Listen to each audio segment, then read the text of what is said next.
मंचावर बसलेले उपस्थित पाहुणे त्यांना त्यांचे आणि माझे प्रिय मित्रमंडळी यांना नमोबुद्धाय जय. प्रवाहाच्या विरुद्ध दिशेला तेच पोहू शकतात ज्यांचे निर्धार ठाम असतात, ज्यांना कुठेतरी ध्येय गाठायचे असतात, असे महात्मा फुले यांचे बोल आहे. क्रांतिकारी विचारवंत महात्मा ज्योतिबा फुले यांची पुण्यतिथी 28 नोव्हेंबर 1990 रोजी वयाच्या 63व्या वर्षी त्यांचे निधन झाले आणि त्यांनी पुण्यामध्ये एक शाळा, मुलींसाठी शाळा सुरू केली. महात्मा फुले हे विचारवंत, समाजसुधारक आणि लेखक होते.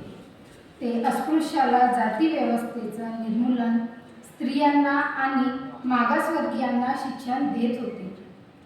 अशी त्यांची समाजहितासाठी अनेक कार्य करणारे ते महान समाजसुधारक होते. एवढे बोलून मी माझे 2 शब्द